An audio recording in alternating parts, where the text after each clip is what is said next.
Hello, my name's Jeffrey. I wanted to let you know I watched the shows before I read the books, and as I'm reading through them, I'm really sort of mesmerized by the foreshadowing elements that you use, and sometimes it seems more like a political mystery than it does a high fantasy. Can you talk about your technical process for creating the puzzle that we have to put together as readers?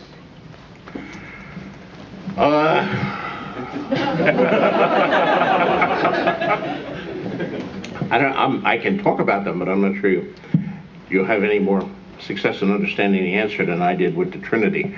I just think of these things, and you know, I put in things that I think I'll pay off later, little hints and foreshadowing as you do, and sometimes I do pay them off, and sometimes later in the book I go back and take out the foreshadowings because I've sort of drifted away from them. But a lot of it takes place on a subconscious level. There are writers. Writers work in very different ways, and I've often said there are two main types of writers: the architect and the gardener. And the architect plans everything ahead of time very painstakingly, like an architect designing a house. He knows how many floors they're going to be in, how many rooms on each floor, and where the plumbing is going to go, and where the plugs are going to go in each room, and what the roof is going to be made of, and etc. And all of this is determined and blueprinted out before the first board is sewn or the first nail is driven.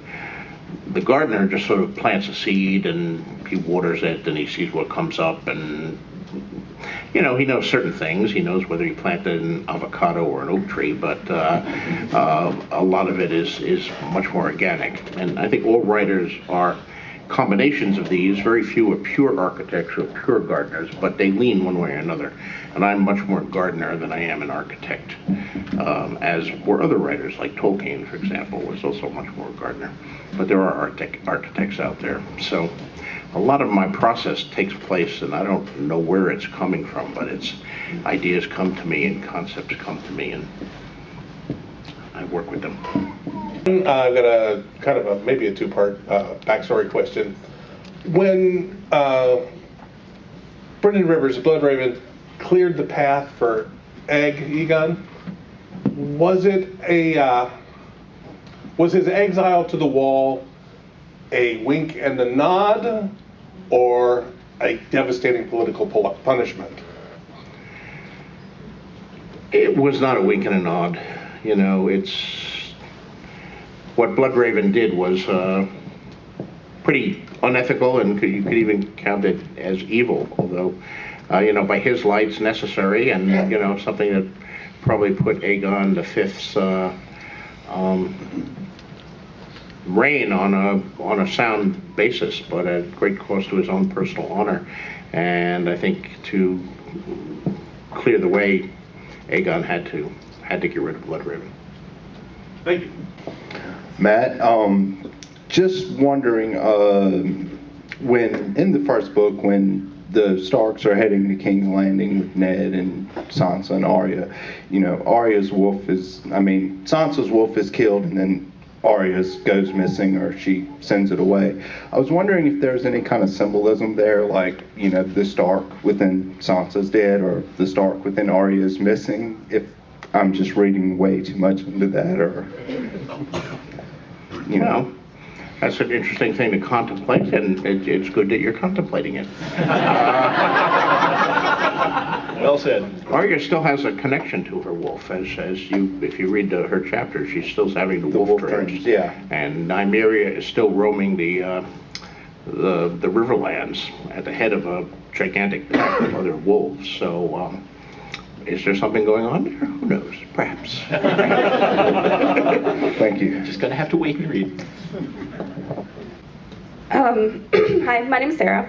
I was wondering, what's one question that you always sort of hope somebody will ask you at these sorts of things? And would you mind answering it?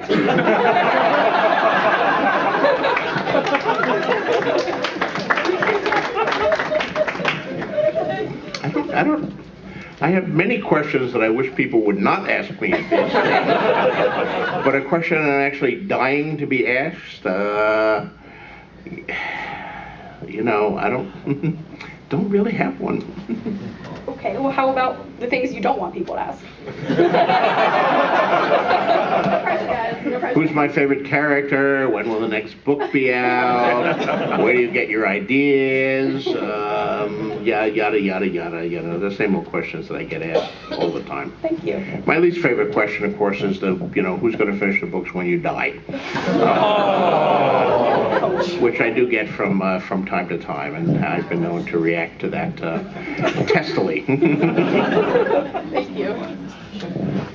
Thank you for your time. My name's Carlton. My question, to try to avoid the question that you don't like about your favorite character or otherwise, obviously, most of us, we really love Ice and Fire, Game of Thrones. Great series, thank you. What in all of your writing would you say is your favorite story that you have written? Well, early in my career, I wrote a lot of short stories. And there are still some people who think my short stories are my best work, but I'd like to write more short stories, and eventually, if I live long enough, Please don't I hope to. But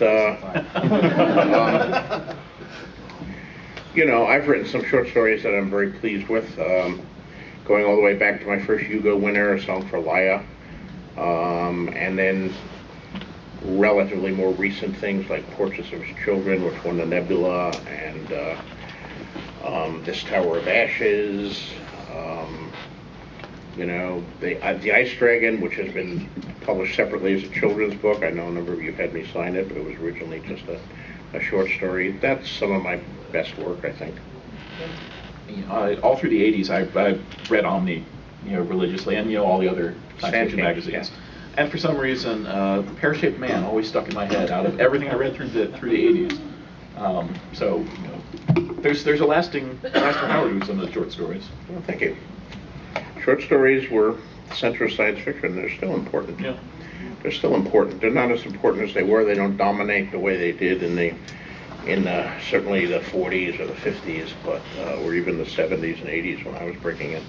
But they're still the way that a lot of new writers make their bones, get their names out there, establish.